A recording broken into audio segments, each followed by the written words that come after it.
Hey there, all you cool cats and kittens. It's Miss Hanson here. Just want to say hello. How are you? I miss you all. This is such a bummer that this whole thing happened. I'm so sad.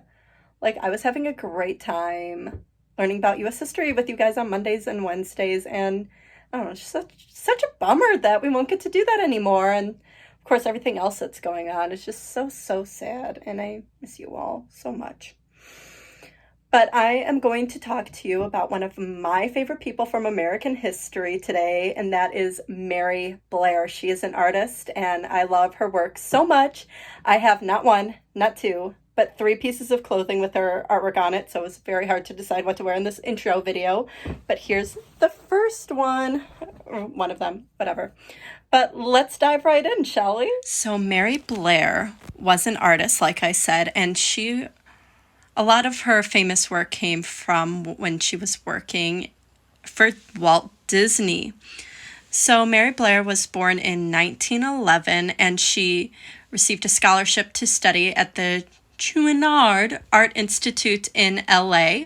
She graduated in 1933, and she did get a job in the animation unit of Metro Goldwyn Mayer. And then later on in 1940, she joined the Walt Disney Studio.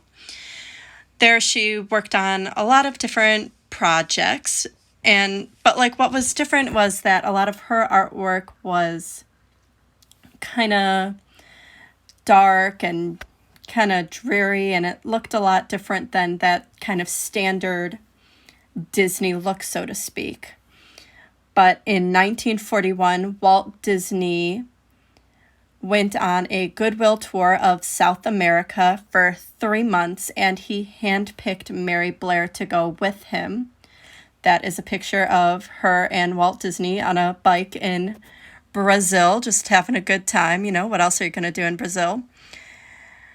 And there her art style really developed.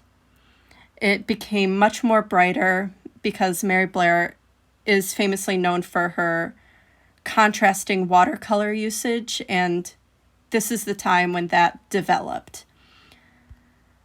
So this is some of her artwork that she painted when she was in South America. As you can see, it is much more brighter than it was prior to coming to South America. So she worked on two of the big movies that came out of the Goodwill Tour, that is The Three Caballeros and Saludos Amigos. This is a kind of still picture from The Three Caballeros, and this scene is very, very Mary Blair.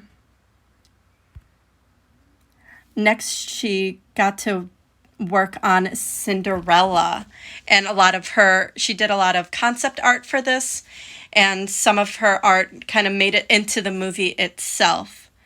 You can see here one of the concept art that she drew in comparison to the real movie. It was pretty much just like that. She then got to work on Alice in Wonderland, so this is some of her concept art for Alice in Wonderland. Again, kind of looks a lot like how the movie ended up looking, especially Alice in Wonderland with those bright colors. This is her idea of a scene. And then this is, again, what it ended up looking like in the movie. So again, very similar. And we do see her contrasting colors that she liked to use a lot in this movie. And then one of the last big movies she worked on when working for Disney was Peter Pan. And I am just obsessed with the concept art for this movie. Like, look at how gorgeous. Obsessed. Like, beautiful. Incredible. Amazing. And then, again, another kind of compare and contrast, how she visualized a scene versus how it ended up looking. Again, very, very similar. Pretty much after Peter Pan, she decided to take a break from Disney and do a lot of freelance work. She did a lot of the illustrations for the Little Golden Books, and a lot of those little golden books that she illustrated are still published today, the most famous of which was I Can Fly. I found it on Barnes & Noble. You can get it for $5 if you want it. Really cute artwork. But then, right when Walt Disney was preparing for the 1964 World's Fair, he had 3 rides that he was going to debut at the World's Fair. There we have Great Moments with Mr. Lincoln, Carousel of Progress, and Magic Skyway. But he wanted to add a 4th ride, and he wanted this ride to showcase all of the little children around the world. So this is when we get to dun da da da. It's a Small World. It's a Small World is the most quintessential Mary Blair. What I would think is probably like the pinnacle of her career that just kind of like really showcases what she did and is something that pretty much we all know like what It's a Small World looks like. So here's some more of her concept art for that. Again, all those contrasting colors. And this is what the ride looks like. And as you can see, it's very similar from that concept art with all the squares and everything and all the bright colors. Everyone is able to identify It's a Small World.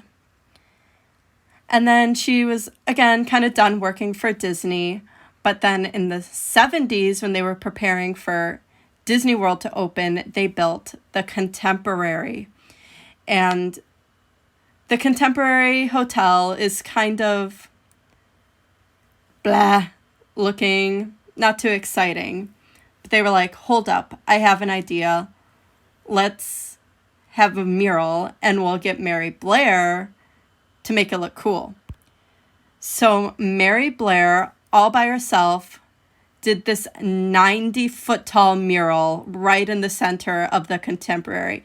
It's massive, again, has those bright colors, and it's simply gorgeous.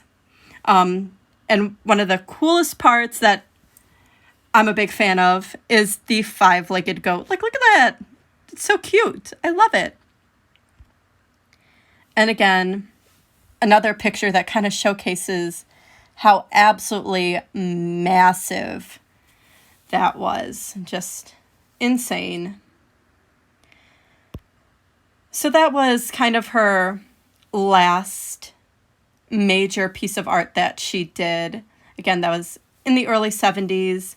Mary Blair did pass away on July 26, 1978, but she did leave a huge lasting impression with all of her artwork. Again, those famous movies, Cinderella, Peter Pan, and It's a Small World, very identifiable. So, thank you for listening.